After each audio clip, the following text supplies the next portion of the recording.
Over the years, many farmers and ranchers have pointed to the Natural Resource Conservation Service as a key partner to help them achieve their sustainability goals. We're joined now by Terry Cosby. He's Chief of the NRCS. Chief Cosby, tell us just a little bit about your background. Well, Kevin, I was born in the state of Mississippi on a cotton farm. My folks were cotton farmers, and we raised cows and hogs and pigs, a lot of things that a lot of the folks did at that time. Yeah. I went to college at the early age of 16 at Alcorn State University down in southern Mississippi, and started my career with NRCS back in 1979. So almost 43 years of service.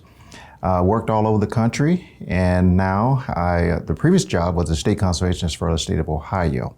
Okay. And on May 24th, I was sworn in as the 17th chief. Congratulations on that. Thank you, sir. As you know, cattle producers already invest very heavily in conservation efforts. Tell us about some of the ways NRCS helps producers to do just that.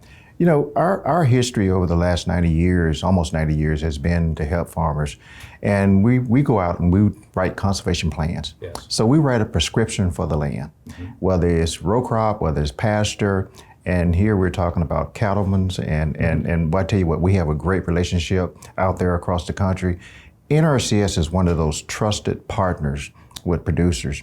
And so we offer technical assistance through our planning, and then we also offer financial assistance to help defray some of the cost of some of the programs that people might want to put on their farm.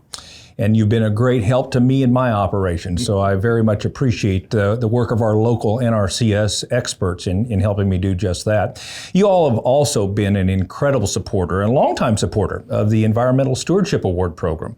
Why is that so important to you all? It's one of those prestigious awards that we just love. And when I became chief, the staff talked about that as a top tier award, and we love that. But it also gives us an opportunity to recognize farmers out there, especially grazers or folks that have livestock, especially cattle, that just recognize them for the great work they do every day on the farm.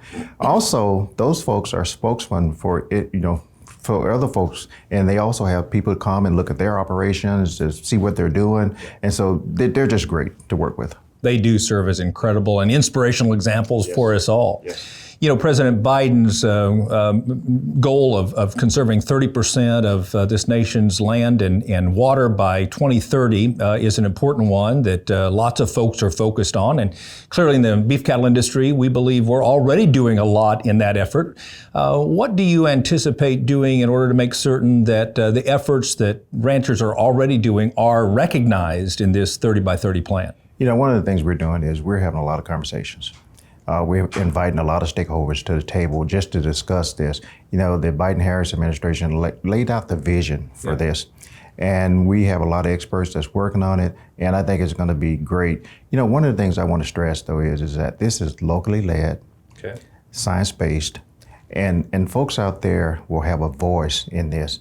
I know that there are some concerns. Yes. But I think we can say that the concerns shouldn't be there, because we're going to be listening to the local landowners and working with them to talk about this.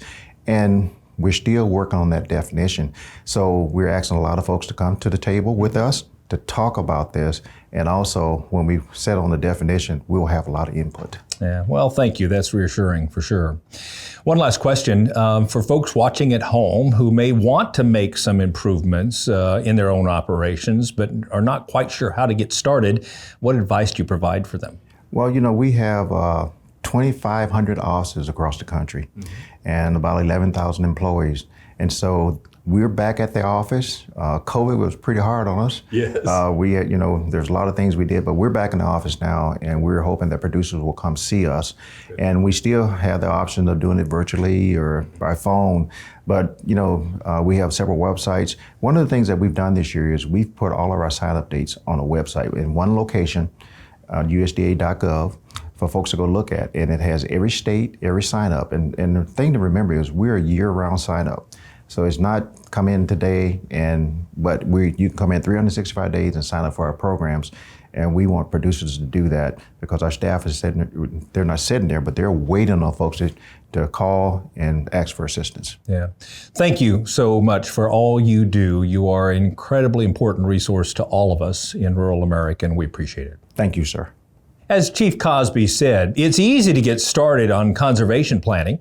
Just call your local NRCS office, or you can visit the website nrcs.usda.gov to learn all about the technical and financial assistance the NRCS can provide.